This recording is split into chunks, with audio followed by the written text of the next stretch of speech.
ரொம்ப ஸ்பீடு. அவங்கள மாதிரி ஸ்பீடாக எல்லாரும் இருக்கணும்னு நினைப்பாங்க. அது கடவுள்களால முடியாது. இவங்க வந்து டக்குன்னு ஸ்மார்ட் டிசிஷன். விருச்சகம்னா ஒரு எக்ஸாம்பிள் மோடிஜியெல்லாம் விருச்சகம். அப்போ யோசிச்சு பாருங்கள், அந்த கலிபர் பாருங்கள். இவ்வளோ வயசு ஆகுது, இவ்வளோ இது ஆகுது, அதை காட்டிக்க மாட்டாங்க, அவங்களுக்கு பிடிக்காது. வயசான இவ்வளோ வயசாகிடுச்சே மோடிஜின்னா கோவம் வரும். ஸோ அது போல் தான் இது.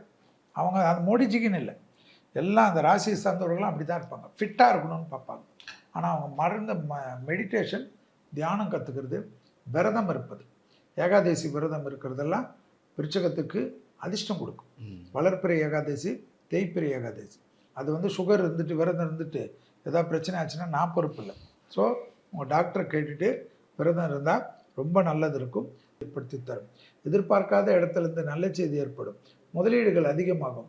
கிரெடிட் கார்டு போன்ற விஷயங்கள் கண்டிப்பாக தேய்ப்பீங்க, ஆனாலும் அதன் மூலியமாக அனுகூலம் காணப்படும். ஏன்னா பழைய கடன்களை பைசல் செய்வது, வீடு கட்டுறது, நிலம் வாங்குறது, டிவி வாங்குறது, ஃபோன் வாங்குறது, வீட்டுக்கு தேவையான கம்ப்யூட்டர் வாங்குறது, படிக்கக்கூடிய மாணவர்களுக்கு ஃபீஸ் கட்டுறது போன்ற விஷயம்லாம் கொஞ்சம் சில கஷ்டங்கள் இருந்தாலும் அதெல்லாம் சுபிட்சத்தில் முடியக்கூடிய அமைப்பு ஏற்படும். அஷ்டமத்தில் குரு, அதனால் தேகாரோக்கியத்தில் அதீத கவனமாக பார்த்து கொள்ளக்கூடிய ராசிக்காரர்களில் விருச்சகம் வரும். எனவே மன அழுத்தம் இருந்தால் ஹார்ட் அட்டாக் வரும். ஹார்ட் அட்டாக் வந்துச்சுன்னா செல்வி என்னடா நல்லா இருக்கும்னு சொல்லிட்டு எனக்கு ஹார்ட் அட்டாக் வந்ததுன்னா இதனால தான். எனவே மனதை ஒருநிலைப்படுத்தக்கூடிய பயிற்சி பண்ணுங்கள்.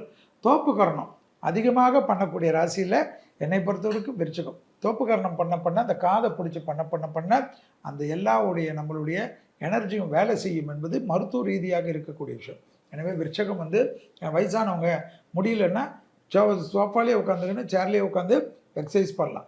ஆக விருச்சகத்திற்கு பிள்ளைகள் விஷயத்தில் மட்டும் கவனம், மற்ற விஷயம்லாம் ஏற்றம், இடமாற்றம், வீடு மாற்றம், மனை மாற்றம், உத்தியோக மாற்றம், தொழில் மாற்றம் நிச்சயமாக ஏற்படுவது கண்கூடாக பார்க்கலாம். பெரிய பொறுப்புகளுக்கு வரக்கூடிய அற்புதமான ராசி. அதே சமயம் உடன் இருப்பவர்கள், வேலை செய்பவர்கள், உங்களுடன் ரொம்ப நாள் பயணிப்பவர்கள் உங்களுக்கு எதிரான மனநிலையில் இருப்பார்கள் என்பதை ஞாபகத்தில் வைத்துக்கொள்ளுங்கள்.